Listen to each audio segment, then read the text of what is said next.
খিৰঞ্জীয়াৰ ঐতিহ্যত হুংকাৰ দিয়া মিয়াৰ ক্ষমা ভিক্ষা হাতজোৰ কৰি অসমবাসীৰ ওচৰত ক্ষমা বিচাৰিলে ৰফিকুলে সংবাদমেল সম্বোধন কৰি ক্ষমা ভিক্ষা ৰফিকুল ইছলামৰ ৰংঘৰ বাকৰিৰ পৰা জাতীয় সংগঠনক সকিয়নি দিছিল ৰফিকুল ইছলামে 9 ফেব্ৰুৱাৰীত ভিডিঅ' বনাই আপলোড কৰিছিল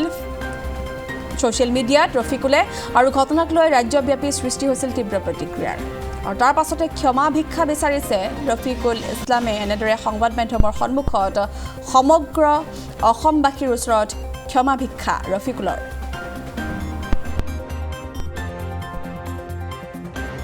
9 তাৰিখে এটা ভিডিঅ' বনাইছিলোঁ যেটো আছিল শিৱসাগৰৰ ৰংঘৰ বাকৰিত বনাইছিলোঁ মই আসলতে ফেসবুকৰ কন্টেন্ট বনাও এই কন্টেন্ট বনাবলৈ হেতু ভিডিঅ' বনাইছিলোঁ কিন্তু যেটো ভিডিঅ' ফেসবুকত আপলোড দিয়াৰ পিছত সামাজিক মাধ্যমত বহুত প্ৰতিক্ৰিয়া সৃষ্টি হৈছে নানান দল সংগঠনে হয়তো বহুত গৰিহণা দিছে গতিকে মোৰ উদ্দেশ্য নাছিল যে কাকো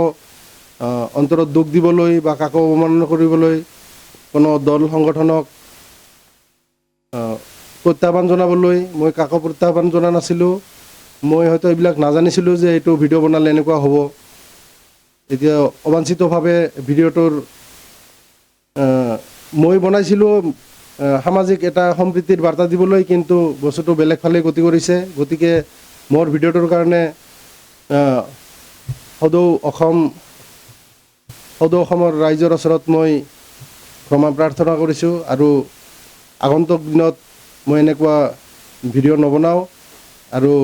ৰাইজৰ ওচৰত মই আশা কৰিছোঁ ৰাইজে মোক ক্ষমা কৰি দিব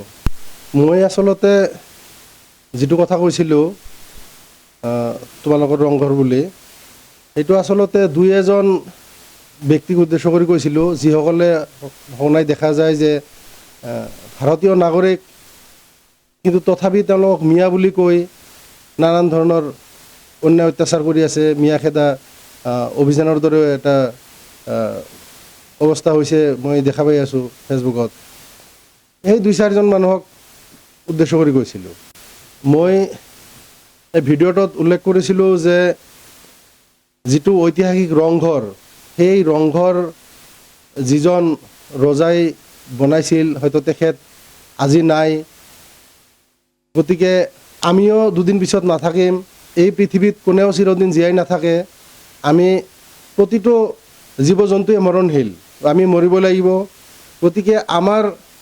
এই পৃথিৱীত আমাৰ ভাল আৰু বেয়া যিবিলাক কাম আছে সেইবিলাক থাকি যাব গতিকে মই বেয়া কামবিলাক নকৰিবলৈ হে আহ্বান জনাইছিলোঁ যে আমি দুদিনৰ আলহী এই পৃথিৱীত সেইটো কথা ক'বলৈ সেই কথাখিনি মই ব্যৱহাৰ কৰিছিলোঁ অসমবাসী ৰাইজৰ ওচৰত মই অনুৰোধ জনাওঁ যে যেটো ভিডিঅ' মই কৰিছিলোঁ